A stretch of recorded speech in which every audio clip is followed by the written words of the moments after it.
بسم اللہ الرحمن الرحیم۔ السلام علیکم پیارے بچوں، آج میں آپ کو ایک نبی کی کہانی سنانا چاہتی ہوں۔ ان کا نام حضرت یونس علیہ السلام ہے۔ دجلہ کے بائیں کنارے پر آباد عراق کے ایک شہر موصل میں پیدا ہوئے۔ آپ حضرت ہود علیہ السلام کی اولاد میں سے ہیں۔ آپ کی عمر مبارک 28 سال تھی جب اللہ تعالیٰ نے آپ کو اہل نینوا کی رشد و ہدایت پر مامور فرمایا۔ سورہ صافات میں پروردگار نے ارشاد فرمایا کہ ہم نے یونس کو 1,00,000 یا اس سے زیادہ لوگوں کی طرف پیغمبر بنا کر بھیجا۔ اہل نینوا اس وقت خدا کی عبادت نہیں کرتے تھے جس وقت جناب یونس علیہ السلام کو ان کی طرف مامور فرمایا گیا۔ قرآن کریم میں جناب یونس کے 2 نام ذکر کیے گئے، ذُو-النُّون اور صاحب الحوت یعنی مچھلی والا۔ نون بڑی مچھلی کو کہتے ہیں چونکہ آپ کئی دن تک ایک مچھلی کے پیٹ میں رہے۔ آج میں آپ کو یہ واقعہ سنانا چاہتی ہوں۔ جناب یونس علیہ السلام ایک عرصے تک نینوا کے لوگوں کو اللہ کی دعوت دیتے رہے، لیکن ان لوگوں نے دعوت حق کو قبول کرنے سے انکار کر دیا۔ صرف یہی نہیں بلکہ غرور و تکبر میں مبتلا قوم سمود آپ کی باتوں پر آپ کا مذاق اڑاتی تھی۔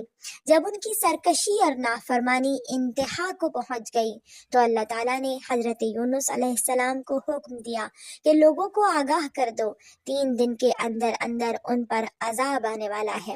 آپ علیہ السلام نے قوم میں اس کا اعلان کر دیا۔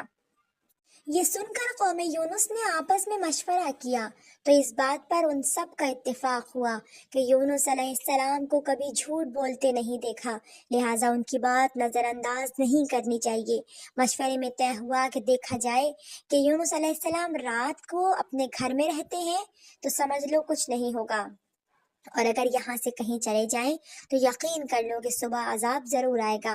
قصہ مختصر، حضرت یونس رات کو بستی سے نکل گئے۔ صبح ہوئی، عذاب الہی ایک سیاہ دھوئیں اور بادل کی شکل میں بستی والوں کے سروں پر منڈلانے لگا۔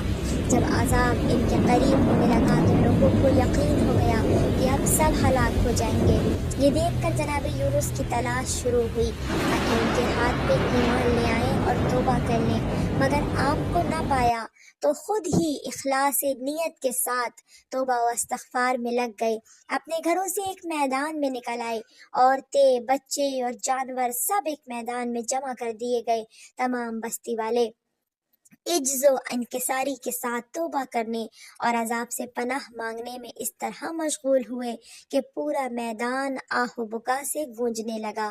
اللہ تعالیٰ نے ان کی توبہ قبول فرما لی اور عذاب ان سے ہٹا دیا۔ ادھر حضرت یونس علیہ السلام بستی سے باہر اس انتظار میں تھے کہ اب قوم پر عذاب آئے گا، لیکن جب عذاب نہ آیا تو آپ رنجیدہ خاطر ہو کر بستی سے باہر نکل گئے اور سوچا کہ کہیں لوگ مجھے جھوٹا قرار نہ دے دیں، میں یہاں سے چلا جاتا ہوں، اور ایک دریا کے کنارے پہنچے جہاں ایک کشتی پہلے ہی سے لنگر انداز تھی۔ آپ کو دیکھ کر ان لوگوں نے آپ کو پہچان لیا اور بغیر کرائے کے آپ کو کشتی میں سوار کرا لیا گیا۔ کشتی اپنے سفر پہ روانہ ہوئی، یہاں تک کہ بیچ سمندر میں کشتی نے چلنے سے انکار کر دیا۔ اس کشتی کے ملاح نے کہا، ہماری کشتی میں اگر کوئی گناہگار آ کر بیٹھ جائے تو ہماری کشتی آگے نہیں بڑھتی۔ جناب یونس سمجھ گئے کہ وہ بھاگا ہوا غلام گناہگار میں ہی ہوں، کیونکہ میں اپنے شہر سے نکل کر کشتی میں سوار ہوا تو یہ کام باذن الہی نہ تھا، اور اللہ تعالیٰ کے حکم کے بغیر یوں چلے آنا حضرت یونس کی پیغمبرانہ شان کے خلاف تھا۔ بس آپ نے کہا کہ مجھے دریا میں ڈال دو تاکہ تم سب اس عذاب سے بچ جاؤ، مگر کشتی والے اس پر تیار نہ ہوئے۔ بس قرع ڈالا گیا، مگر ہر بار یہ دیکھ کر کشتی والوں کی حیرت کی انتہا نہ رہی کہ قرع حضرت یونس ہی کے نام پہ نکلا۔ یہاں حضرت یونس کو سمندر میں ڈالے جانے کی تیاری ہو رہی تھی، وہاں دوسری طرف خدا کے حکم سے ایک بڑی مچھلی نمودار ہوئی جو اس انتظار میں تھی کہ یونس کو اپنے اندر سما لے۔ جیسے ہی جناب یونس کو کشتی سے سمندر میں ڈالا گیا، بڑی سی مچھلی نے منہ کھولا اور جناب یونس کو اپنے منہ میں لے لیا۔ جناب یونس اس کے پیٹ میں ایک روایت کے مطابق 40 دن تک رہے۔ جناب یونس کی ہڈیوں کو توڑنا اور گوشت کو کھانا مچھلی پر حرام کر دیا گیا تھا، بس صحیح و سالم، زندہ و سلامت جناب یونس مچھلی کے پیٹ میں رہے اور مچھلی انہیں لے کر سمندر سفر کرتی رہی، یہاں تک کہ پروردگار کی طرف سے جناب یونس کو حکم ہوا کہ خدا کی تسبیح بجا لاؤ، اور جناب یونس نے مچھلی کے پیٹ میں تسبیح شروع کری، لا الہ الا انت سبحانک انی کنت من الظالمین۔ اور اس تسبیح کا مسلسل کرنا جناب یونس کی نجات کا سامان بن گیا۔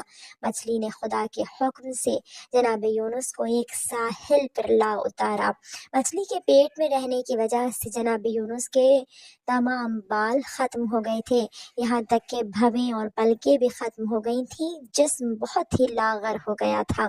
بس جناب یونس کی حفاظت کے لیے پروردگار نے ایک درخت کو جناب یونس کے قریب اگا دیا، جس کے پتوں سے اور جس کے پھل سے جناب یونس کو راحت ملی اور آپ جلدی سے پھر سے تندرست ہو گئے۔ جناب یونس علیہ السلام کی اس کہانی سے ہمیں یہ سبق ملتا ہے کہ جو کوئی بھی خدا کی جانب رجوع کرتا ہے، چاہے کتنا ہی گناہگار کیوں نہ ہو، پروردگار اس کی توبہ کو قبول فرما لیتا ہے۔ اور دوسری طرف جناب یونس کے اس ذکر سے ہمیں یہ درس ملتا ہے کہ پروردگار کی تسبیح ہر مشکل سے نکالنے کے لیے ہم سب کے لیے وسیلہ بن سکتی ہے۔